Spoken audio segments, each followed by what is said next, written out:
Hi, this is Thomas from Cozy Grammar, speaking to you from my cozy writing yurt, where we are finishing up a session of Ask Cozy Grammar. These are sessions that we hold live online, and then we make a recording so that we can share the answers with our students if they're not able to make the actual live session. So we just got a question in the chat box, which I'd like to share with you. Jack writes, in the Basic Cozy Essay course, I love your video in lesson 4 where you went to the studio in England where the Harry Potter movies were filmed. Was it fun to see all the sets and everything? How long did it take to film there? And Jack is writing from Toronto. Thank you, Jack. Well, thank you for your question, Jack. For those of you who don't yet know the Basic Cozy Essay course, this is a course that introduces students to a basic essay format. And when we filmed the supplementary videos that I teach for the Basic Cozy Essay course, we went to London.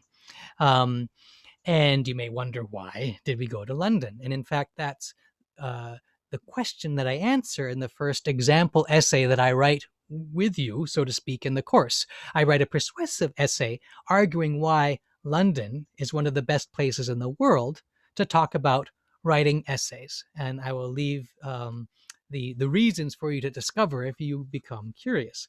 But in the fourth of the lessons in the Basic Cozy Essay course, um, I write a supplementary essay, a personal narrative essay. A personal narrative essay is an essay which tells a kind of story about something that happened to oneself. And it often does so with the idea of sharing some insight or some lesson that was gained from that life experience. So I wrote about being in London and exploring all the different ways that um, J.K. Rowling's creativity, as expressed in the Harry Potter books, the series of novels, children's novels, young adult novels, uh, how that creativity ended up rippling out into other forms. For example, those series led to the movies, and that making a movie involves not just having a screenplay and a director and actors, but also the costumes and the lighting and all the sets. And say, if you have a scene where there are paintings on the wall, well, you have to have painters to actually paint those paintings. So as I write about this exploration, we actually go to Leavesden Studios, which is outside of London, which is where the Harry Potter movies were actually filmed. And there we go on a tour through some of the sets which are still on the sound stages, and we explore all of the different nuances of the different kinds of artistry that came from this initial literary art of J.K. Rowling. And then in that essay, I go on to talk about also the um, adaptation, to use a word we were talking about a little bit earlier in today's session, the adaptation of the Harry Potter characters into a play form, a dramatic form. And so, see, Jack's question was it fun to see? Was it fun to see all the sets and everything? It was a delight. It was very exciting. I mean, uh, as a writer, I tend to believe rather firmly that books are usually better than their movies.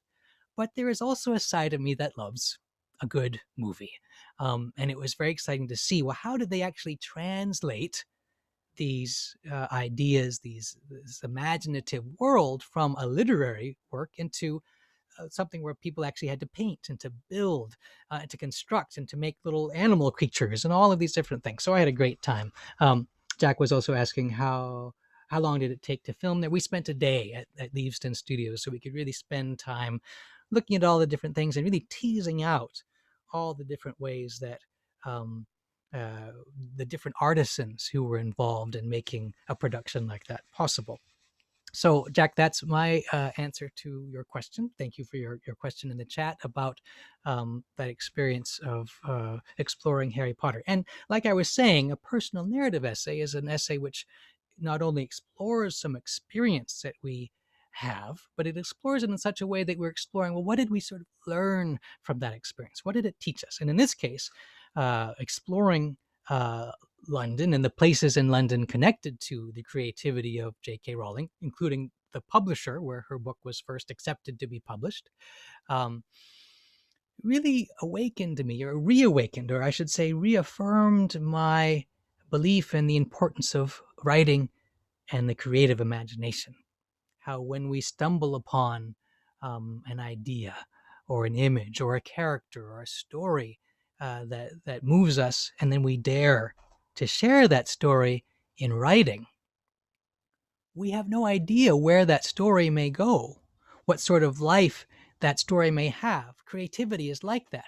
Creativity can ignite other forms of creativity. Creativity can inspire other forms of creativity. So, Jack, as you're listening, and to other people who are listening to the session of Ask Cozy Grammar, you may think, oh, well, I'm just working on my grammar, or working on my essay, or working on my story in my own little world, and who cares besides me?